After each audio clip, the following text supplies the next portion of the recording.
Now you are at the restaurant and then you want to make sure that you understand the menu. Many places will have the English translation below the Spanish words and whatever, but a lot of places they won't. So you want to make sure that you understand what's on the menu, right? So you can familiarize yourself with some specific vocabulary. Entradas are appetizers. In Spain, I think they call them entrantes, right? And then, of course, this is to kick off the meal, right? Many countries have empanadas as starters, right? So it will not be rare to see empanadas in menus, and people will ask you, quisiera unas empanadas para empezar. Would you like some empanadas for starters, right? Or, para las entradas, pediremos una tortilla española y gazpacho. This is if you're in Spain, of course. For appetizers or for starters, we'll order a Spanish omelette and a gazpacho.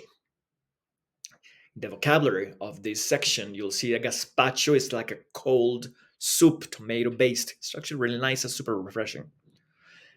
Then you want to recognize main keywords like carnes for meats, pescados for fish, or aves for poultry, right? Entre las carnes, el bistec es muy recomendado aquí. Among the meats, the steak is highly recommended here.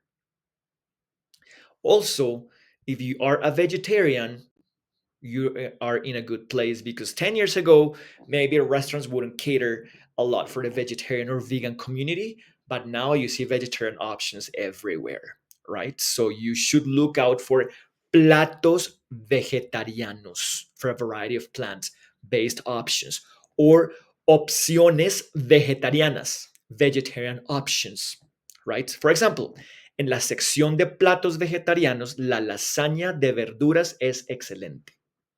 In the vegetarian section, the vegetable lasagna is excellent.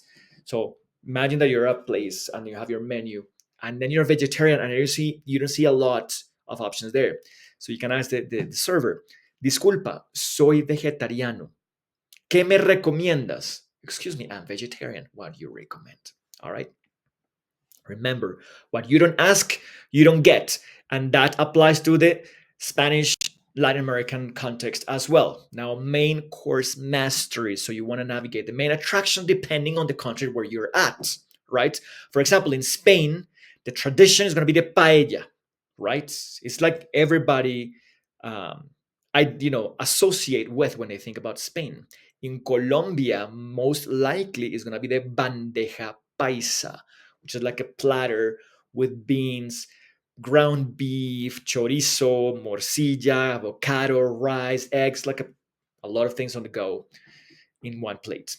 So you want to make sure that you become familiar maybe beforehand, before going to a place or something, or even when you're practicing with someone about this vocabulary, right? That you become familiar with some of the staples of each country, right? So for traditional dishes, paella and tortilla offers taste of Spain hotter side. For example, la paella es un plato clásico que no te puedes perder, right? If you are going to Mexico, for example, and then you're going to go to the Yucatan Peninsula, you can ask your friend or someone, ¿cuál es el plato típico de Yucatán? What's the typical dish of Yucatan? They might say, tienes que probar la cochinita pibil. You must try the cochinita pibil, which is like a pork that is cooked underground and stuff. It's incredible, right? And then when in doubt, you can ask for the menú del día, which offers a chef's choice that is usually a steal for a very good price. For example, el menú del día hoy incluye sopa de mariscos y pollo al ajillo. Today's daily menu includes seafood soup and garlic chicken, right? Try to explore here and there, right? Choose an item and saying, esto por favor for a surprise. Sometimes you want to try and you want to, if you're feeling adventurous, try something that's, that you see in the menu. Maybe you are drawn to it for the name or because of a picture that you see. Just try it out and see what happens, right? Esto por favor y una copa de vino tinto para acompañar. this please and a glass of red wine to go with it. In especially in Latin America, natural juices are very popular, and I highly recommend that you try them out if you ever travel to that area of the world. Because in Canada, at least where I live, it's not very common to have natural juice. My mom has a restaurant in Bogota, in Colombia, and for her lunch, she always has two options or three options of natural juice: strawberry, or grapes, or guava, or tamarillo, or sour sop, and it's freaking delicious. So you can say, esto por favor y un jugo de uva para acompañar this, please, and a grape juice to go with it. And then sweet ending and perfect pairings, right? Desserts.